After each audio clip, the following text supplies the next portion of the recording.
Hello friends, it's Father Archer here. Happy New Year, and I'm here with your January virtue video. The virtue of this month is the virtue of fortitude. Now fortitude is an interesting word. It comes from the Latin word fortis, which means strength or power. In fortitude, also the word fort is related to the virtue, to the word fortitude. So fortitude is when we have inner strength or inner resilience to push through those things that are difficult to attain that which is good. Or in a maybe briefer fashion, fortitude is when we can do hard things that are the right thing to do. There's this interesting, beautiful image, an interesting image of the virtue of fortitude. Many years ago, a couple decades ago, there were some scientists who noticed that the climate of the Southwest was very arid. There were a lot of deserts in the Southwest. But the temperatures, they thought, could be really good for certain trees that were in the rainforest. And so they gathered together a lot of different trees and plants that belong to the rainforest, and they made something called a biome. So they made this like large glass container over this area, and they planted these different trees, and they made sure to bring in enough water to get them growing. And they thought that this would be a cool experiment to see if they could convert a desert over into like a rainforest, which would be much, could be very fruitful for the environment. And at first it seemed to work really well, that the trees, the plants all started growing. The trees were growing very tall and strong. But then something began to happen, that branches from the trees almost randomly began falling, and the trees were toppling over.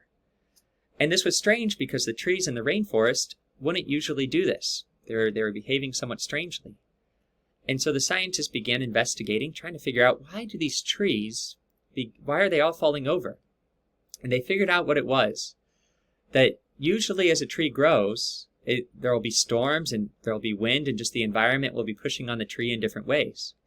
And when this happens, the tree constantly has these tiny little fractures where the cells in the tree get broken down, and then they have to fix back up, and they get broken down and they have to fix back up.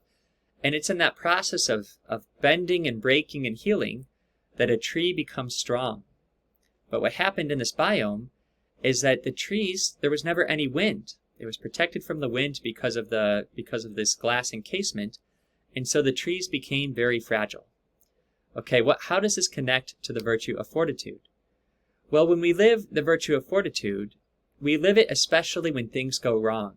That there's times in our life when it feels like the wind is blowing on us, and we wish that life was not as hard as it feels. And in the month of January, this is a great virtue to focus in on. We're halfway through the year, and it may feel like summer is a long time away.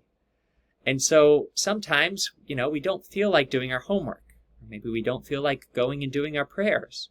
Or maybe that there's a family member, a sibling, a brother or sister who's getting on our nerves. And that's when the wind is blowing, but we have to stay strong.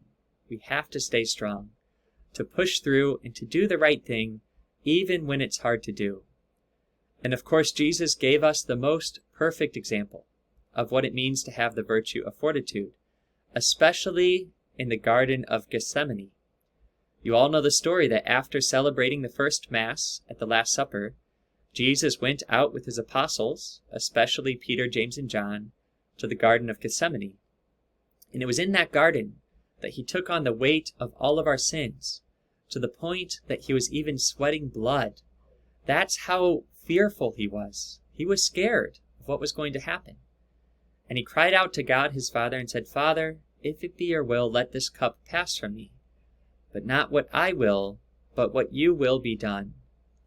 So even though Jesus felt fear, he felt sorrow, he felt abandoned within his heart, yet he still had the courage, he had the fortitude to do the right thing, which was very hard, which was to take upon all the sins of the world and then go and carry his cross to Calvary and give his life for all of us before he would rise from the dead. And so, my friends, when life is hard, perhaps that's a good moment when you can pray with Jesus in the Garden of Gethsemane, where you can picture yourself there with him. And you can say, "Jesus, I'm afraid. Jesus, I'm angry. Jesus, life is hard." And you can let him be with you in those hard times, because he came to give us the strength to push through and to do the right thing. And so, my friends, until next week, stay strong and practice the virtue of fortitude, always in union with Jesus. God bless you all.